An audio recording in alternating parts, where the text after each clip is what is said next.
ताला बना एक रहस्यमय सवाल। जहां ताला अपने मकान को सुरक्षित करता है, आज वही ताला अपने पीछे रहस्यमय दस्तावेज का करेगा खुलासा।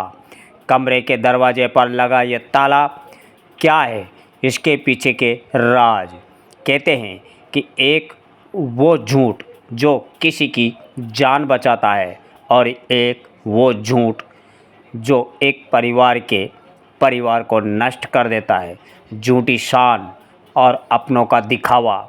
दरअसल 7 फरवरी 2026 को महावीर नगर सेकंड में एक बुजुर्ग जगन्नाथ नाम के व्यक्ति, जाति से नाई, जो जेके का एक कर्मचारी था, ने अपने कमरे में खुद को फांसी पर लटकाकर जीवन लीला समाप्त कर ली थी, जिसे परिवार जनों ने अस्पताल में भर्ती कराया, लेकिन वो मर चुका था।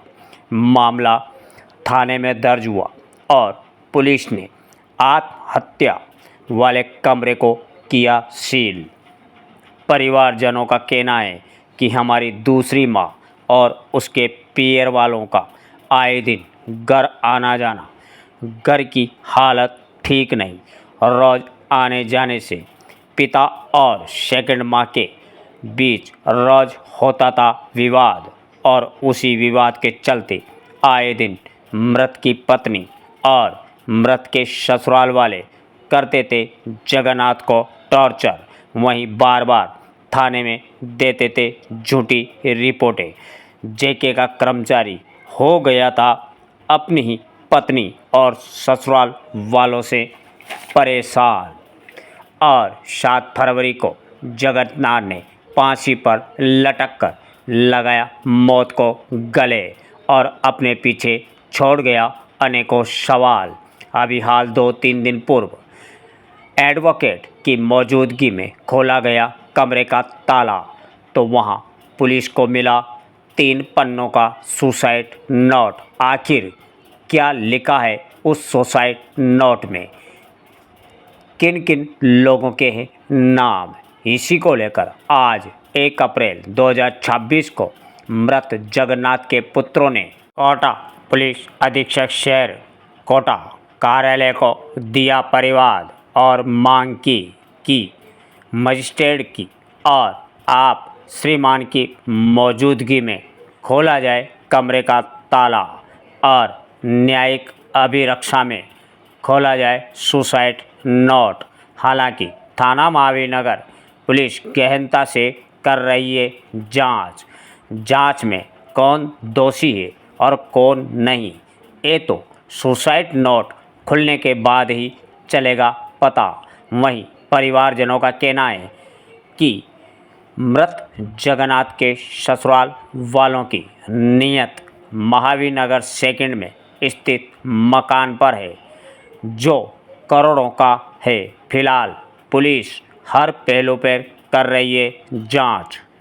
धरने पे, और ये लगातार शायद 1.5 साल से ये जेके का धरना चल रहा है, और कई सारे कर्मचारी स्वर्ग सिधार गए हैं, लेकिन उसके बावजूद भी ये लोग डटे हुए हैं कि एक दिन तो हमें न्याय मिलेगा। कहीं अभी कुछ दिन पहले थाना उद्योग नगर में घटना घटी थी कि एक जेके कर्मचारी ने सुसाइड किया, जिसके ऊपर फर्जी केस दर्ज कराया गया था। उसके डिप्रेशन में आने के बाद में सुसाइड किया। हमारे सामने ये 2 व्यक्ति बैठे हुए हैं, इनके भी पिताजी जेके में थे और उन्होंने भी सुसाइड किया। आज इन्होंने एसपी साहब को एक परिवाद दिया है। हम पूछते हैं मामला क्या, बताइए क्या मामला है। पापा ने 2 फरवरी को सुसाइड किया था। हाँ, 7 फरवरी को सुसाइड किया था। वो मेरी जो माँ है मदर, वो पथरी कर दी थी उनको। अच्छा, है ना, वो परेशान हो गए थे। वहाँ पुलिस डेली पुलिस भी जाते थे, वहाँ पर थाने में जाते थे महावीर नगर वाले में। हाँ, उनकी कोई बात नहीं सुनते थे, और वो भी वो जाती थी, वो बुलाते थे डेली वहाँ पर थाने में। तो वो पापा को परेशान करते थे, उसकी बात मानते थे, है ना। पापा की बात नहीं मानते थे पुलिस वाले, तो उन्होंने परेशान होकर 7 फरवरी को सुसाइड कर लिया। फिर उसके बाद हमने सुसाइड करने के बाद पुलिस वाले पोस्टमार्टम कराया पापा का। पुलिस वाले ताले को घर के अंदर ताला लगा के चल गए। अच्छा, क्या सुसाइड किया था पापा ने, वो ताला लगा के चल गए, चाबी अपने साथ ले गए। अभी 30 तारीख को उन्होंने ताला खुलवाने के लिए अपने कहा ताला पोस्टमार्टम रिपोर्ट लेके आए 30 तारीख को। वो ताला खुलवाया सर। ताला खुलवाने के बाद उन्हें एक सुसाइड नोट मिला। अच्छा, सुसाइड नोट में उन्होंने पढ़ा तो उन्होंने पुलिस वाले ने पढ़ने नहीं दिया उसको। कितने पन्नों का था सुसाइड 3 नोट? पेज का था सर। 3 पेज का सुसाइड नोट।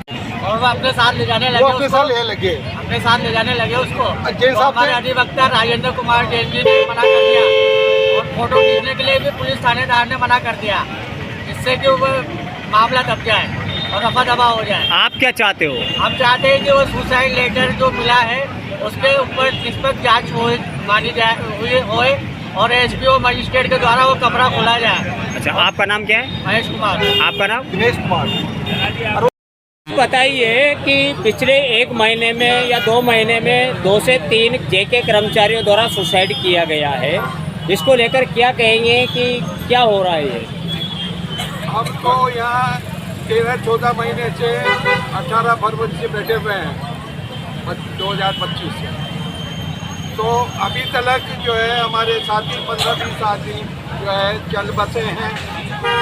कलेक्टर को भी पता है, यहाँ का जो प्रशासन है उसको पता है, मंत्री संसदों को पता है कि जेके का कंटिन्यू धरना लगा हुआ है।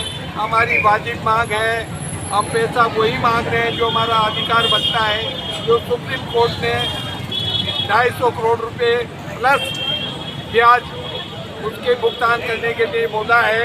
लेकिन उसके बावजूद ये बीजेपी की सरकार, यहाँ का निकम्मा प्रशासन हमारी बात को नहीं सुन के। मेरा सवाल ये है कि जो जेके कर्मचारियों द्वारा जो सुसाइड किया है, आत्महत्याएं की है, हाँ, तो ऐसे लोगों के लिए न्याय मिलना चाहिए, नहीं मिलना चाहिए? और ऐसे लोगों के परिवार को, प्रशासन को रेस्पॉन्सिबिलिटी देनी चाहिए ताकि कोई भी दूसरा जेके कर्मचारी किसी कारणवश, मजबूरनवश आत्महत्या जैसे कदम ना उठाए, क्योंकि आत्महत्या करना भी एक पाप है। लेकिन अगर उसको प्रताड़ित किया जाएगा, मानसिक रूप से परेशान किया जाएगा, तो वो शायद आत्महत्या जरूर करेगा। तो मैं ये कह रहा हूँ कि जो इनके जो पिता जो जगन्नाथ सेन है, यानी जगन्नाथ है, उसने जो आत्महत्या करी है और उसको लेकर जो इनका कहना है कि उसमें एक सुसाइड नोट मिला है, तो वो सुसाइड नोट क्या मजिस्ट्रेट के दायरे में उसकी मौजूदगी में खुलना चाहिए या नहीं खुलना चाहिए? इसका जवाब। खुलना चाहिए, जो बात सभी जानते हैं। हमारे बहुत से आदमी परेशान होकर आत्महत्या कर रहे हैं, किसी का हार्ट अटैक हो रहा है, कोई घर में जाके बैठा ही वो ये क्या कहते हैं साइलेंट अटैक वो आ जाता है। अरे दुनिया भर क्या कह रहे हो? ये कलेक्टर गूंगा बहरा बन के बैठा हुआ है, ये किसी का गुलाम है क्या? मैंने आपसे सिर्फ ये पूछा है कि वो जो सुसाइड नोट, इनका कहना है कि उसमें कोई सुसाइड नोट मिला है, क्या वो सुसाइड नोट मजिस्ट्रेट की मौजूदगी में उसकी निगाहों के सामने खुलना चाहिए? क्या आप लोग इस व्यक्ति को, इनके पिताजी को, जो आपका जेके कर्मचारी था, वो कैसा भी था, लेकिन उसको न्याय दिलाने के लिए आप लोग मिलना चाहिए, मिलना चाहिए, मिलना चाहिए, मिलना चाहिए।